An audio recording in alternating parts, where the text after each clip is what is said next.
We have deemed it fit and appropriate to carry out this condecoration on the Son of Africa for the great work he's doing and the greatness of his nation. We believe that it's not an easy task. He is endowed with the necessary endowed requirements on his person, and he's tackling right now one of the greatest threats affecting a nation, that's that of Boko Haram. And he's actually tackling them holding by the horns, and we are going towards success in that particular direction. President Muhammadu Buhari expressed gratitude to President Masogo and indeed Equatorial Guinea for the honor done to him and his country, describing it as encouraging and highly motivating. The reality of the situation now is that there has never been a time in history when good neighborliness is wanted or is appreciated, like, in terms of economy and security of individual countries, the sub-regions, the continent, and the world as a whole. Meanwhile, at a special dinner and gala night organized in honor of President Muhammadu Buhari, President Obiang Mbasogo spoke of the need for greater cooperation and collaboration between Nigeria and Equatorial Guinea for enhanced security and socio-economic well-being of the two countries. He said they also need to support each other's interests at the United Nations and other international fora towards strengthening the struggle for greater unity and total emancipation of Africa. President Buhari, who commended the government and people of Equatorial Guinea for the reception accorded him, described as fruitful the discussions held so far towards enhancing the friendly ties between the two countries in the areas of security and other critical sectors of the economy. We have renewed our determination to fight violent extremism and terrorism in all its forms. To this end, we affirmed our engagement and support to intra- and inter-regional cooperation and initiative as the best and most effective way to address this threat that knows no borders. We reiterate our commitment to joint regional and international efforts against piracy and all forms of maritime insecurity in the Gulf of Guinea. At the event, the rich cultural heritage of the Central African country was showcased.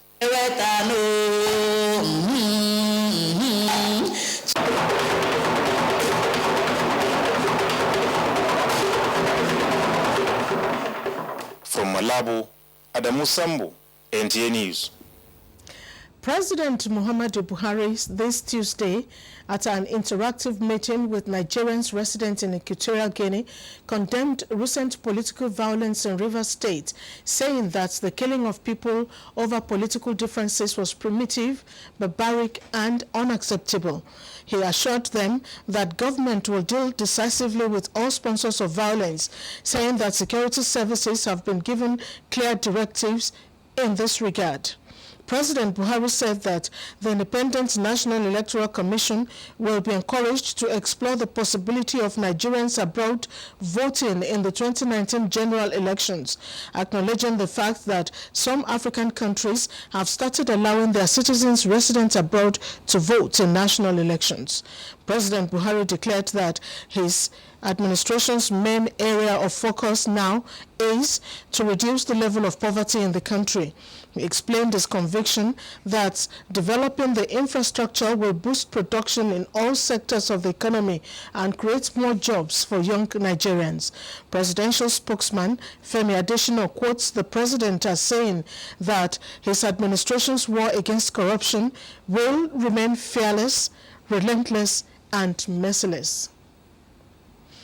Efforts are underway by the federal government to create 7,000 job opportunities in the agricultural sector. Minister of Agriculture, who represented President Muhammadu Buhari at the Regional Forum on Youths in Agriculture in Abuja, says about 20,000 youths will be empowered in the 36 states of the Federation and the Federal Capital Territory. Musa Baba Aliyu has more. Youth and the future of agriculture on the African continent was the focus of the regional conference jointly organized by the Nigerian government and the International Fund for Agricultural Development, IFAD. The choice of the topic is based on the concerns over the aging population of farmers on the continent, while the youth migrate for pasture outside Africa. The African continent, housing over 1 billion youth, development partners are of the view that if involved in agricultural activities, the continent will be self-sufficient in food production and social vices addressed. We need the youth of today not only to grow food, we need them to be producers, agro-processors, agro-industrialists, agro-entrepreneurs of tomorrow. But for that to happen, we have to first and foremost transform the rural areas. Nigerian government says it has recognized the potentials of the agricultural sector in the provision of employment for youth, as well as their ability to contribute largely to the sector. Now we shall be starting a program in Abuja shortly. We're building a youth agro-industrial processing park sitting on 20 hectares on the outskirts of the city. We hope that some 18,000 university graduates will be developed into young agri-business entrepreneurs called Nagropreneurs for value chain addition and the utilization of these industrial parks. The government therefore requests support for the provision of small food processing mills in the country. In Abuja, Musa Baba Aliyu, NTA News. In the meantime, experts say predictions by Nigeria's meteorological agency NIMET of reduced rainfall this year suggest that the agricultural sector may be affected if proactive measures are not adopted. The guests who participated on Good Morning Nigeria discussed the implications of the 2016 seasonal rainfall prediction and the way forward. Nguf and Shaji monitored the reports. Predictions by NIMET indicate that this year, the rainy season in Nigeria will be characterized by late onset, early cessation, dry spells, and lower than normal rainfall in many parts of the country, especially in most northern parts of the country. The Director General of NIMET says these weather patterns will be at its peak in May and June. For the agricultural sector, that rainfall pattern that is showing us lower than normal would cause some challenge. It's a risk factor, that's the way we put it. The National Technical Advisor of Farmers Association of Nigeria, Dr. Rosai, says sensitization of farmers is key in mitigating the seasonal rainfall prediction, but that for Nigeria to be self-sufficient in food security, the country must move away from rain-fed agriculture. The guest, however, emphasized that with the plan by the Buhari administration to use the agri-sector in diversifying the economy, policy consistency must be the watchword, while the weather index being developed by NIMET must be well circulated and utilized. In Abuja, Gufan Shaji, NTA News. China's government has pledged food security and food safety by helping farmers to benefit more from proposed value aquacultural measures through industrialization of the sector. Chinese Minister of Aquaculture, On Changfu, told reporters at a press briefing in Beijing that China will also start supply-side reforms to meet the people's demand. Julieta Aino reports. Described by Chinese authorities as being in a state of transition from industrialization to post-industrialization, the Chinese economy is said to be stepping on a path of sound and steady development in 2016. Speaking at a press briefing on the sidelines of the fourth session of the 12th National People's Congress, Li Yining, an economist and a member of the Chinese People's Consultative Conference, CPPCC National Committee, said over half of China's GDP is composed of output value from the service sector. Referring to the 6.5 to 7% economic growth rate target for 2016 on the government work report delivered by Prime Minister Li Keqiang at the NPC Congress, Li said the Chinese economy cannot maintain such a high growth rate as before, even as the economic transformation will continue at the targeted 2016 economic growth rate. Mr. Lee said the economic team believes that as long as China continues with the supply side reforms while also deepening the reforms, the country can maintain a medium to high growth rate and create more jobs for the growing population. The economic team said the government work report presented by Prime Minister Li Keqiang shows that China still has many projects like high-speed rail, transport facilities, harbor construction, hydropower, and internet to invest in and boost the growth of the economy in the 13th five-year plan. From Beijing, China, Julieta Aino, NTA News. Public-private partnership has been identified as the alternative source of bridging the huge infrastructural deficits in the country. This is the consensus reached at the Nigerian Public-Private Partnership Conference in Abuja, organized by Business Law Academy in partnership with the Nigerian Television Authority NTA and other stakeholders. Ilyasu Ali Yakubu completes the report. The conference with the theme Accelerating Infrastructure Investment in Nigeria is to build a broad network of public sector officials across the Federation who will champion the public-private partnership principles in public sector institutions. There is an urgent need for Nigeria to close the massive infrastructure gap that currently exists. The administration of His Excellency President is very determined to address these problems. And you can see it in my presentation, that we need to work with the private sector to be able, to solve this. If the partnership can be formulated between private and public, not allow government alone to focus on the infrastructure, allow private people to come in, make investment and recoup their money back, I think the country will develop heavily. All along we have realized that the infrastructure gap in Nigeria can only be solved through a public-private partnership because the government does not have the resources to provide the infrastructure needs. We hope that we will match-make the business world with the government sector to close the infrastructure gap, the deep and wide infrastructure gap that exists in this country. The Business Law Academy has also designed to fund specialized public-private partnership program for about 500 public sector officials across the 36 states of the Federation. In Abuja, Ilyasu Ali Yakubu, NTA News.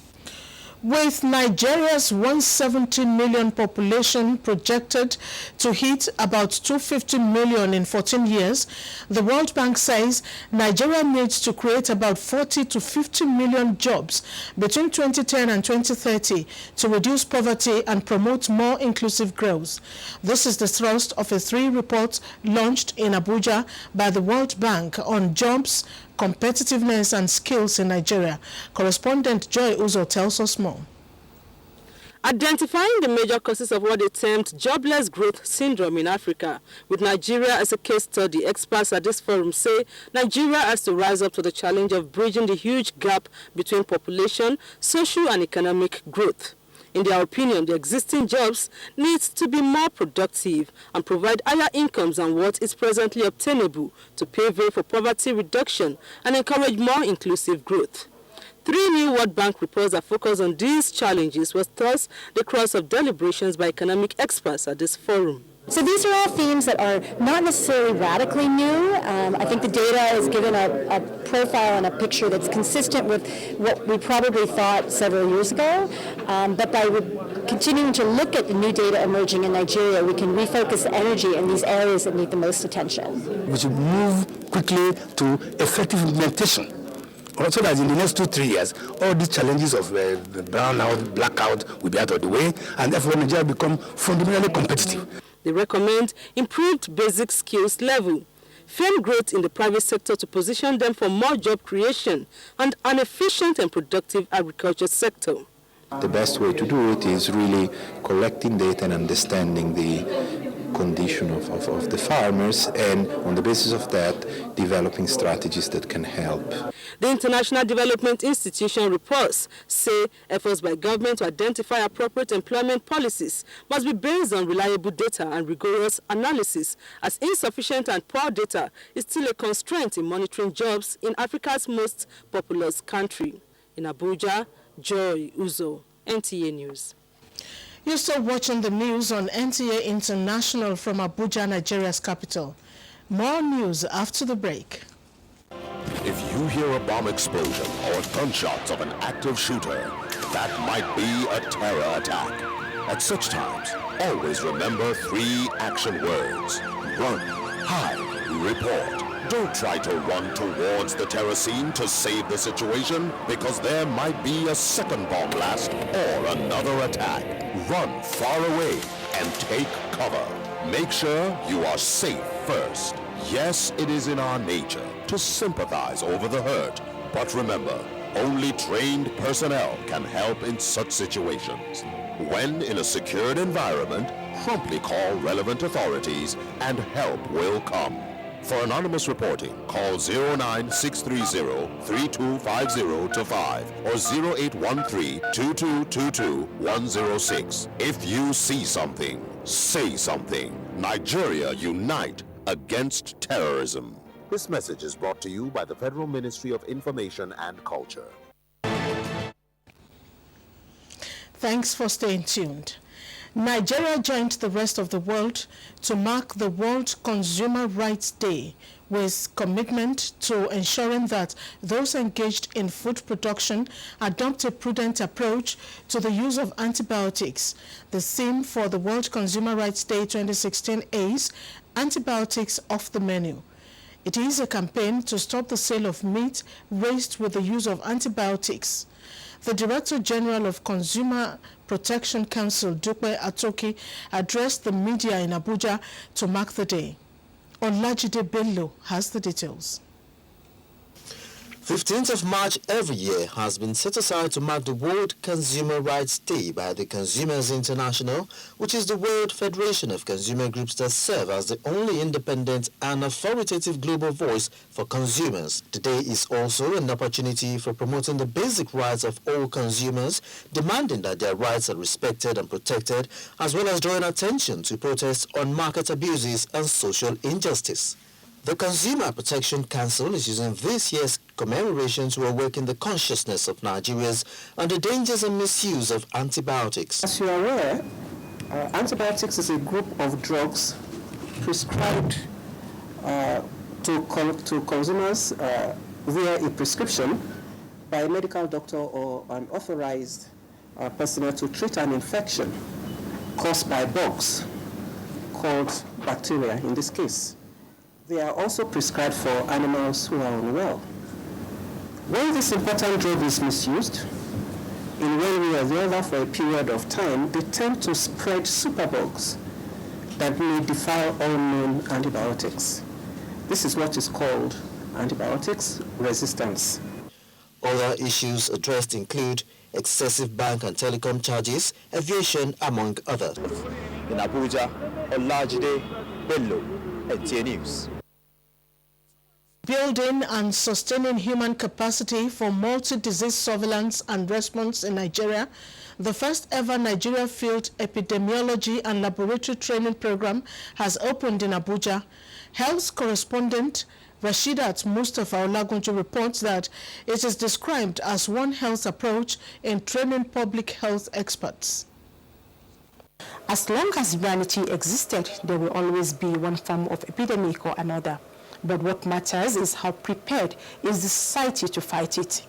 It is in view of this that bodies of epidemiologists, veterinarians, public health physicians, and lab scientists came together to share public health information with policymakers and the general public on how to improve, maintain, and scale up disease surveillance in Nigeria. Minister of Health, Professor Isaac Adewale, said there is no public health hazard that can't be prevented. We're committed to ensuring that we sustain this program and that we create a career path. Health is one of the legs of the Nigerian Center for Disease Control, and is the powerful tool we are using to empower the states of the Federation.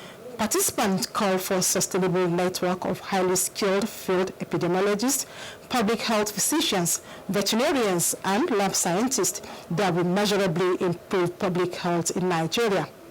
In Abuja, Rashidat Mustafa Olagunju, NTA News. Albinos are a special set of people whose interest is being protected by all. The latest is the coming together of interested parties to encourage the education of albinos. Nancy Godi-Anunehu reports. Albinos have skin and eye problems which most of the time result in skin cancers, while their